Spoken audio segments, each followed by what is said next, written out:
we're going to be talking about sea crates.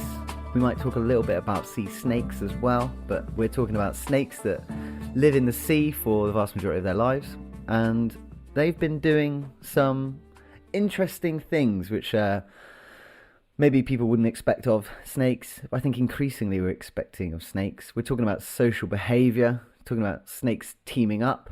So I'll just quickly introduce the paper and we can get stuck in. This is by Somawira Udyaware, Amara Singh, Fresnes Catherall Mulkanova, 2023.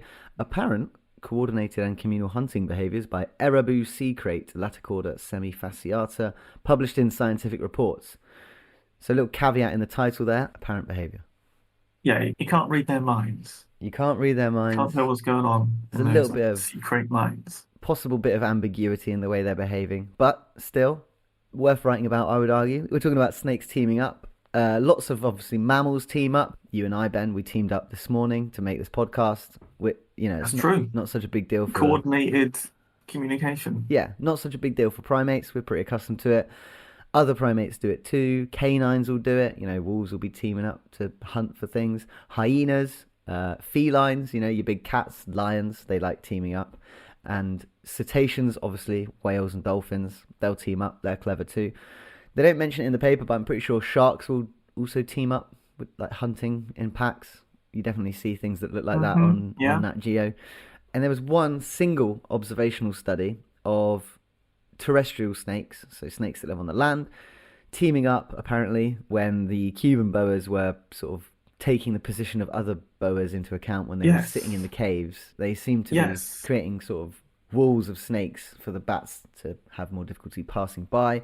That one was kind of... We did cover on the podcast previously, didn't we? We did cover it previously, yeah. And that was kind of like, I don't know, I think a lot of people were sort of skeptical about that one because people still like to think of reptiles as like mindless drones, like singularities that don't really collaborate or communicate in any way.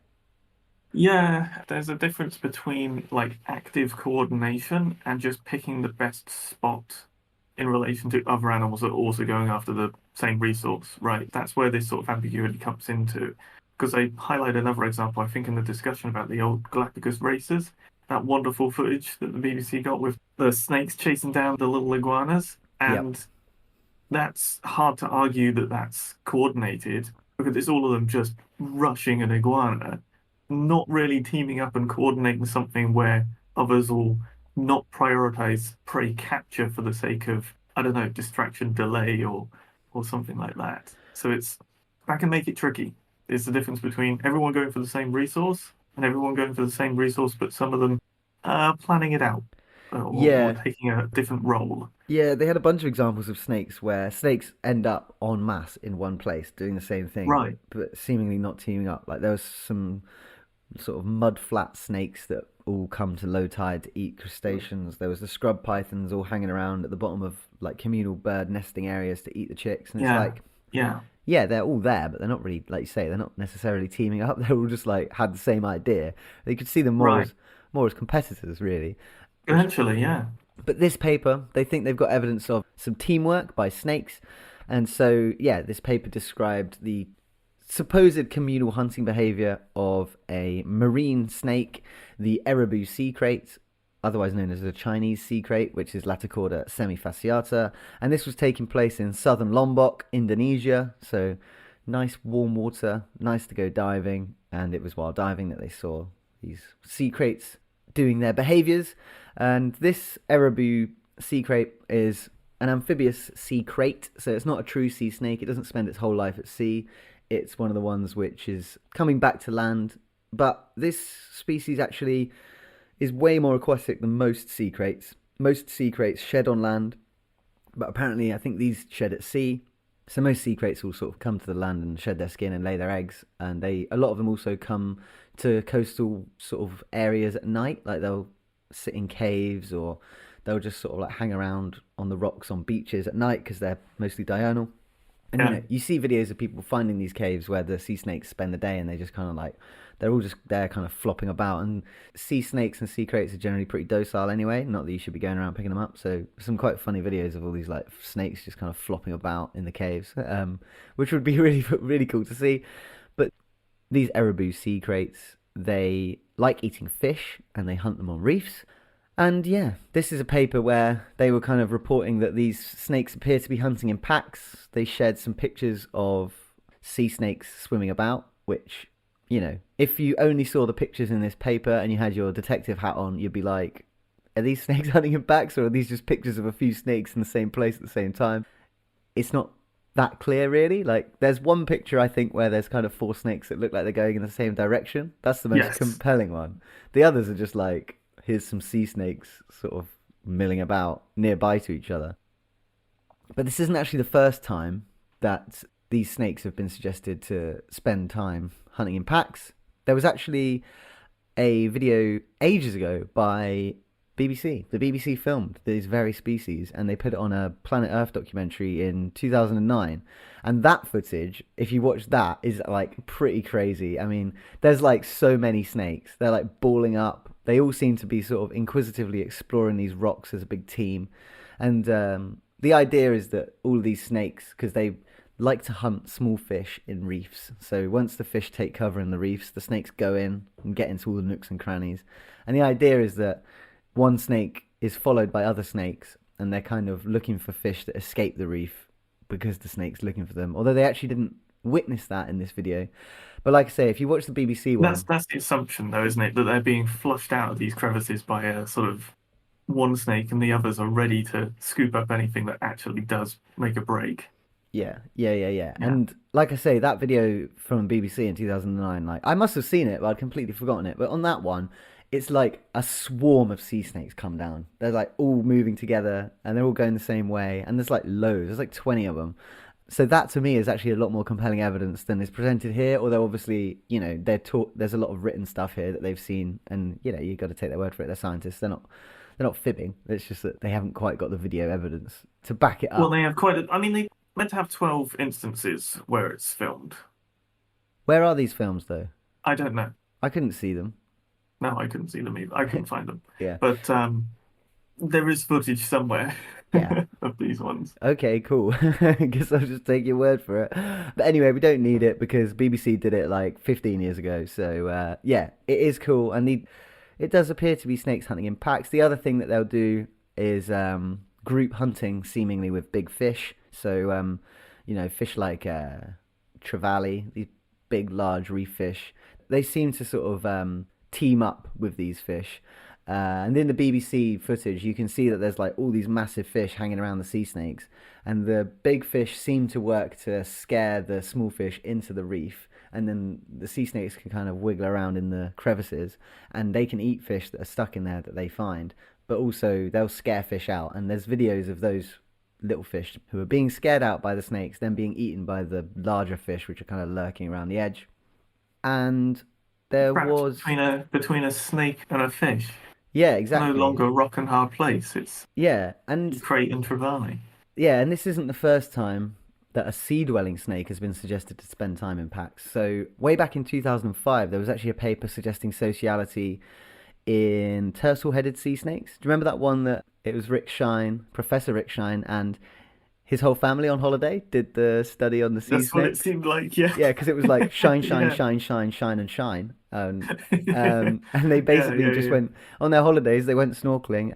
They noticed that they were catching the same snakes at the same time, even separated by a lot of time, not necessarily space. Yeah. But they kept seeing them hunting in packs, and I mean, their evidence wasn't like amazing, but it was a kind of suggestion, and it's taken this long for someone to actually sort of come through Right, and I think it's a sort of repeated instant, it happening once, all right, sure, but it's the repeatedness of this that starts getting interesting because this paper too is what do they have?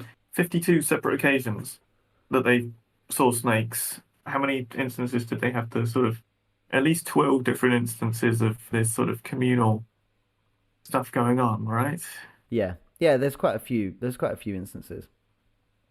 But seeing it again and again and again and enough to be able to sort of generate this ethogram which they have, which is the main point of the paper, is this actual breakdown of the behaviors they've observed, which really opens the door for future more systematic observations of crate behavior. That's true. Yeah, you're Um, right. So they've kind of like that's really the named. point of this. Yeah, they've kind of like named and designated all the species. Yeah, all the species, all the behaviors, like, I mean, it's pretty straightforward stuff, like you've got traveling, which is where they're just swimming and they're sort of horizontal. And then when they're searching, which is like sort of looking for fish, apparently, they tilt their heads down, so tail in the air, and then their tongue flicking a lot more, and they'll follow each other, they'll follow fish, they'll investigate crevices. And then apparently, I like the fact that you can tell when they catch something because their tail starts wiggling. perfect. Yeah, That's very handy of them. So in case that head is yeah, hidden in amongst the reef, you can tell.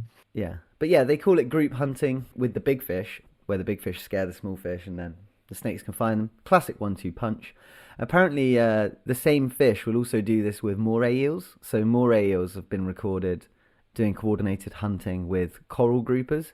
So fish will team up with any kind of pipe. They don't mind if it's slippery or dry. They'll just get in there and eat those fish, which is cool. Like, I wonder if the fish are differentiating. They're different fish, but yeah.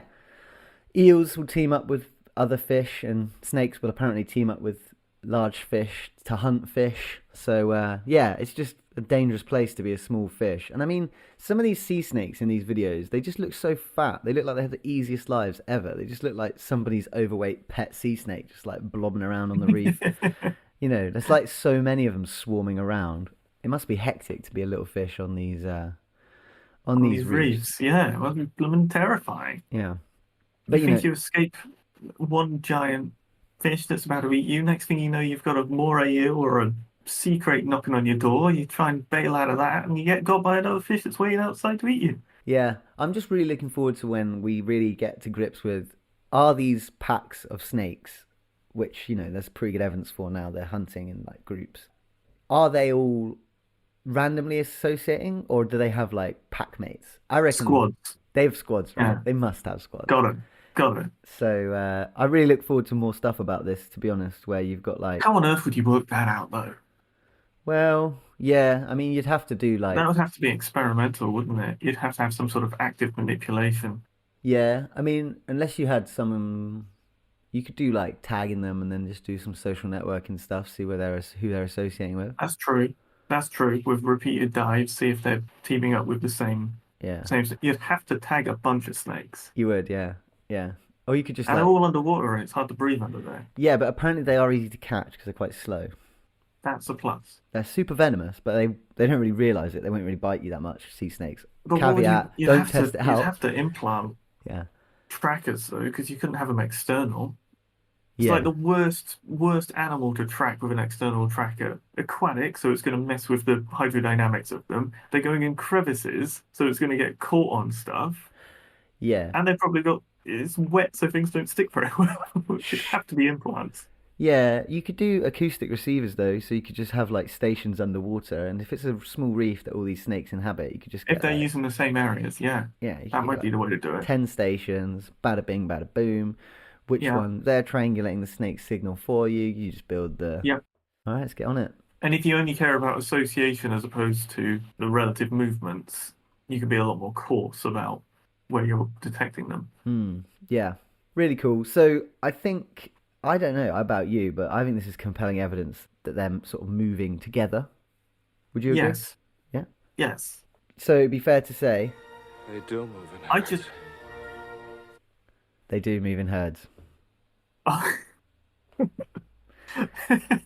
shoals, please. Shoals, gangs, squads. Either way, Schools, yeah. squads. Ereboo sea snake is moving in herds, moving in squads, and yeah. Reptile cognition. It's just so hot right now. I'm loving all these papers coming out that we can read and give reptiles credit for being social, organized creatures. Have you got anything else about these Ereboo sea crates?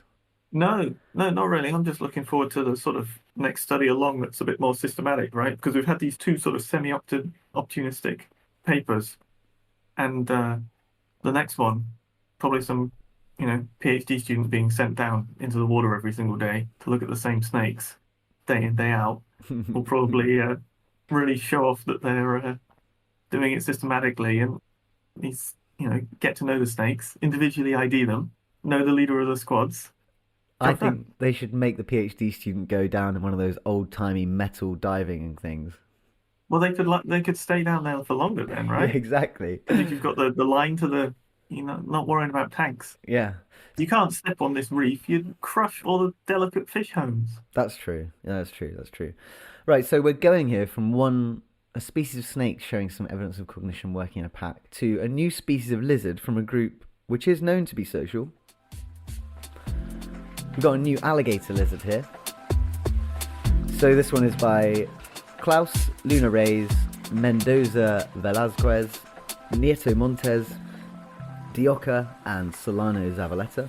Published in 2024, brand new, Bridging the Gap, a new species of arboreal abronia from the northern highlands of Chiapas, Mexico, published in PLOS One.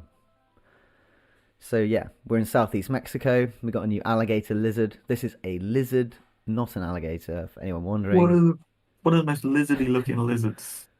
Yeah, Looking lizard. but named after a different predator that they bear a superficial resemblance to, like so many reptiles. We'll just call them a bronia, and we'll Abronia. forget the whole alligator lizard Okay, yeah, business. yeah. I mean, to be fair, they do bear a slight resemblance to alligators because they have the big, large scales on the back, Oh, I see. On the back. Yes. not in the head. Okay. But Yeah, the the head looks completely different to an alligator. but the back scales are very large, and you can kind of see that somebody thought maybe they looked a bit like scutes. It's an unimaginative thing to have called them, but that's how we used to do things. And according to the authors, this is the 42nd species of Abronia to be described. There's been a bit of a flurry in recent years. Obviously, they're really popular in the reptile trade, this species. This paper already has 14,000 views, which is crazy for a PLOS One paper. So it's obviously been big news that this thing's come out.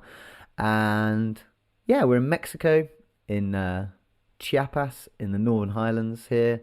The wooded forests in this part of Mexico are similar to Sky Islands. They're these kind of areas of higher altitude forest. They're up in the clouds, and it's wetter because it's in the clouds, surrounded by these sort of drier lowland areas. But because of the rain and the moisture, they end up being hubs for biodiversity, and the sort of surrounding lowlands are less biodiverse. And yeah, they've found this new species of Abronia. Should we talk about what it looks like first? Yeah. I mean, it's quite classically a bronia, right? So you've got this broad head that's as wide as the body, a very tube-shaped lizard, pointy face, sort of a light chocolatey brown for most of the body with sort of square splotches going down the sides that are quite gentle, quite faded, I would say. Head is paler, sort of paler yellowy tan with those sort of splotches, giving it what appears to be sort of large comedic looking eyebrows. Yeah, they're quite chunky ones as well, aren't they? Their tails are quite Yeah, fat. Yeah. One of the ones in the paper has lost its tail, so that one's got an even stubbier tail. But yeah, they kind of always look to me, Abronia, like somebody took a shingleback skink and just stretched it out yes. and made it arboreal. And obviously they're cool because a lot of them live in bromeliads, these epiphytic plants that grow on other plants. And these appear to be no exception. They live in Yes, I've bromeliads. got some beautiful pictures of the habitat in this paper with the epiphytes. Yeah, it really is cool. I was quite surprised because they live in oak pine forests. I don't know whether the pine is natural there, maybe, but it looks like a sort of tale of two halves, really, because you've got the kind of oak woodland or the natural woodland, which looks quite dense, and then you've got these sort of like pasture type areas where I think people have livestock, but they also leave the trees, and so you have like there's not much ground story, but there are these big pine trees, and in the pine trees there are bromeliads, these cool red ones hanging off the trees and the branches, and that seems to be where these things live, which is really neat. No, the pine is native. I just looked up the Oh, species of cool. pine. It is native. Yeah. Great. Oh, that's cool. Yeah. I mean, I'm probably just biased because of all the pines and stuff we have here, which are like 100% not. But yeah, it's not recorded from any protected areas, this species. However, it does seem to be quite tolerant of pasture and stuff, so at least, a little bit of disturbance they can take. The name of it's cool. They gave it a good name. They've called it Abronia canemica, and this species name is derived from the word kinemo, which is the name for Coapia in the indigenous Zoque language. Coapia is derived from two Nahuatl words, Coatl and Apan, which means snake and river. So essentially, Coapila means river of the snakes, while Canemo is kind of translated as water among the trees. It could also be place of the new or great capital or crown of hills. So, it kind of means few different things, but it's cool. And This name, which is derived from the local language, kind of refers both to the sort of behavior and the place which support the population of this species. And they asked some local people what they thought about this name, and they were giving it two thumbs up. Oh, okay. So you pronounce it Kunyemiku. Kunyemiku. You weren't far off. You weren't far off. I was way off. I said Kinemiko. It's Kunyemiku. If every single person who publishes a paper could write this out for us phonetically, that'd be amazing because we butcher like Because then you'd ignore it until you read yeah, it. because that way I can do what I want to do. I decide. No, I'd like to try and. I mean, I hate butchering words. It's kind of some extent it's inevitability, but yeah, it's nice to have it spelt out phonetically. Abronia kunyemiku, and yeah, they all kind of exist in these. Well, the ones that they know about exist in a small wooded tableland. It's like a flat pine oak forest on top of a big hill. None of them are in protected areas, which is, not ideal. They're getting logged, but there is some sustainable forest management, which gives the authors hope. But they suggest this species should be classed as endangered, which, And it not tracks. not Yeah, it ideal, but tracks. kind of makes sense. But yeah, nice paper. Obviously, How are you yeah. pronouncing it? How am I pronouncing it? Make me do it again. Yeah, It was Kun Yem Kunyemiku. Kunyeming. that's not Kunyemaka. Kunyemika. It is Kunyemika. Yeah. That's Yeah. the thing with Okay. phonetically spelt things. It's hard to say them. Well, it Kunyemika. doesn't help that the English language does have that issue of same letters being said in different ways. Hang on. There's no excuse for getting that wrong. It's literally phonetically written. Kunyemika. Kunyemika. Kunyemika. Okay. Abronia Okay. kunyemika. Cool. Anyway, so yeah, brand new species. Excited to have it. Water among the trees. Water among the trees. Anything which has got coatl is cool. Like, yeah. Anything else? Any other business this week? I do not have any other business this week. No. Okay, well, I've got a question for you, which came up during a Christmas game of Trivial Pursuit, which is, a month ago now, but nevertheless, I thought it'd be funny to ask you it. My dad and my brother didn't get it, and I'll never let them forget it. So, this is the question. Which species of fish is also a word which means to struggle or stagger clumsily in mud or water? Oh, oh. Well, I've been spoiled on this then because we were talking about stuff beforehand, but flounder, Did I right? already mention flounder to you today? Yes. Oh, That's what reminded you of this question. damn it. Oh well, maybe it was fun for people who hadn't been talking to me earlier.